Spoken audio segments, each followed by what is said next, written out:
আসসালামু আলাইকুম, সবাই কেমন আছেন? আশা করি সবাই অনেক ভালো আছেন। তো আজকে আমার আম্মুর জন্য ছোট মাছ কিনতে যাই। বলতে আম্মুর ছোট মাছ খেতে মন চাচ্ছিল, কিন্তু আমরা বাজারের পাশে যাচ্ছিলাম একটা কাজের জন্য। তো ভাবলাম একটু দেখি বাজারে ছোট মাছ উঠেছে কিনা। বাট বাজারে ছোট মাছের মানে আমার কেন জানি মনে হলো এবার বাজারে কোনো মাছই নেই, আর ছোট মাছ তেমন উঠে নাই। একজনের কাছে পেয়েছি আর মনে হয়েছিল যে ওনার মাছগুলো অনেক ভালো, আর উনি খুব চাপা মারছিল যে অনেক ভালো অনেক ভালো। বাট আমি একজন কাস্টমার এসে বলবো যে মিথ্যা বলে মানুষের কাছে মাছ বিক্রি না করলেও পারতো উনি।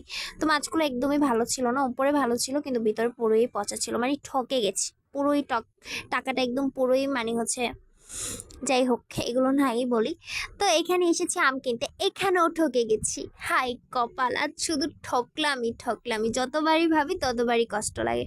এখানেও উনি আমাদের থেকে অনেকটা বেশি নিয়ে নিয়েছে, বাট সামনে গিয়ে শুনি 30 টাকা আমের কেজি, আর আমাদেরকে উনি যা বলছে ওই দামটা নাই বলি। তা ওইখান থেকে আমরা হাফ কেজি কিনেছি, তারপর 30 টাকা শুনে ওইখান থেকে আরও হাফ কেজি কিনেছি।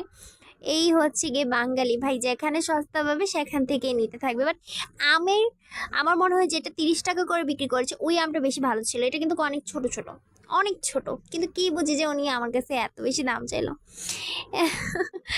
যাই হোক, তো ওনার এখানে অনেক সবজি ছিল। আর আমি বাজারে গেলে আমার অনেক ভালো লাগে, ছোট থেকে আমার ভালো লাগে বাজার করতে। তো এখানে চলে এসেছে একজন চাচা, মানে বাজারের পাশেই উনি হচ্ছে ঝাল চটপুটি ছানাচুর বাজার বিক্রি করতেছে। তো ওইটা দেখে অনেক লোভ লেগে গেছে। আর বাইরের খাবারটা সবাই বলে যে খাওয়া ভালো না ভালো না ভালো না, বাট বাহিরে গেছি কিছু খাবো না তা কি কখনো হয় নাকি? বাইরে গেলে কিছু না কিছু খেতেই হয় বা কিছু না কিছু কিনতেই হয়। তো মেয়ে মানেই হচ্ছে ছানাচুর, চটপটি, ফুচকা। তো যেহেতু আমি আর আমার বোন গেছি, আমরা না খেয়ে আসবো নাকি? তো আমি আর আমার ছোট আপু মিলে বলি যে চল আজকে আমরা এটা খাই। তো এখানে আরেকটা ভাইয়া ছিল কাস্টমার, উনি বলেছে ঝাল ছাড়া আর আমি বলেছি ঝাল দিয়ে। উনি কি করেছে, উনি দুজনেরটা অ্যাড করে ফেলেছে, আর আমি যে বলেছি ঝাল দিতে ওনার আইডিয়া ছিল না যে উনি তো বলেছে ঝাল ছাড়া।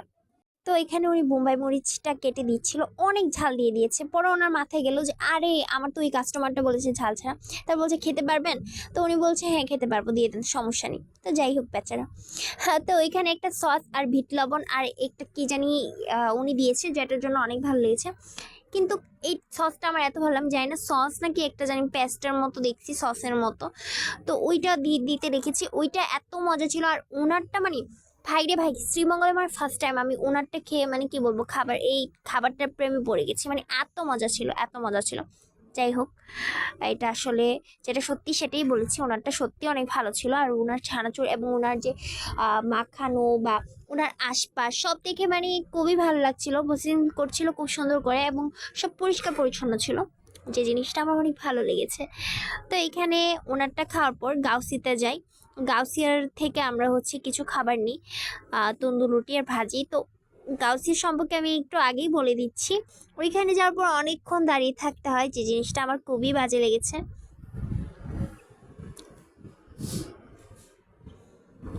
অনেক করছে।